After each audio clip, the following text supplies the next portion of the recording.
J'exhorte à tous les jeunes dans le monde entier de suivre clairement cette vidéo parce que c'est une vidéo qui va faire réfléchir plusieurs personnes et plusieurs personnes peuvent passer de cette vidéo pour donner conseil à leurs amis. C'est une vidéo de motivation pour tous ceux qui veulent investir dans le milieu de l'élevage. Vous voyez, nous on a commencé il n'y a pas longtemps, mais on a gravi des échelons avant d'être où nous sommes aujourd'hui. Mes jeunes frères, je vais vous dire la vérité.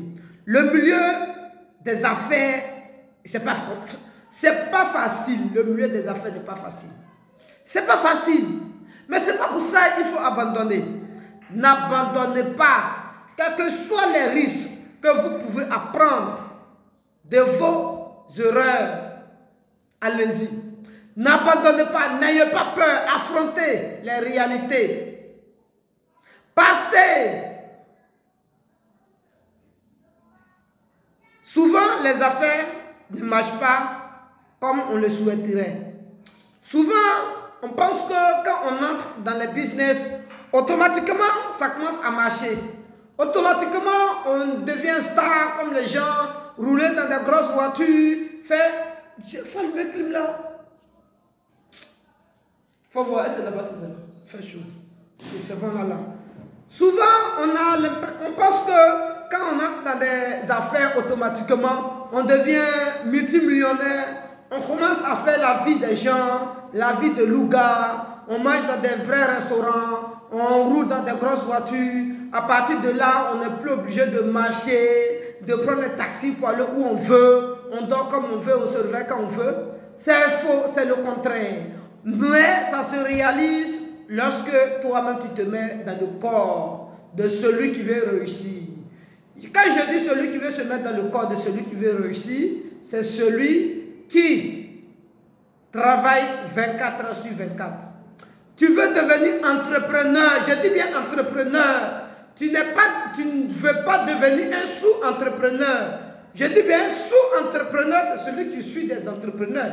Tu veux être entrepreneur. Alors, donc, si tu veux être entrepreneur, il y a certaines choses qu'il faut bannir dans la vie, complètement dans ta vie.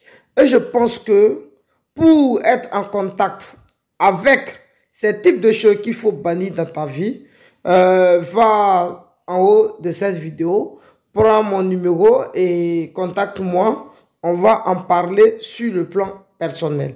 Parce que quand on parle dans la rue de certaines choses à bannir avant d'être entrepreneur, certaines personnes ont tendance à discuter parce qu'ils n'ont pas encore payé le prix pour avoir les bonnes informations. Et ces personnes-là, quand vous remarquez, à chaque fois, ils sont sur les bancs des gens, ce sont eux qui demandent de l'aide ou bien ce sont eux qui font de n'importe quoi. Bon, bref, vous prenez le numéro qui est là et vous me contactez. On va essayer de faire un coaching personnel qui va vous aider franchement à devenir un meilleur entrepreneur dans le domaine que vous désirez être. Mais je vous affirme que moi, je suis spécialisé dans le domaine d'élevage. Voilà. Donc, ma seule conclusion que je veux vous dire, c'est que arrêtez la vie de louga. Arrêtez de draguer les petites filles du quartier. Ne faites pas l'élevage. Non, ne faites pas des projets pour plaire aux gens. Faites des projets pour faire plaisir à vous-même d'abord. Je dis bien à vous-même d'abord.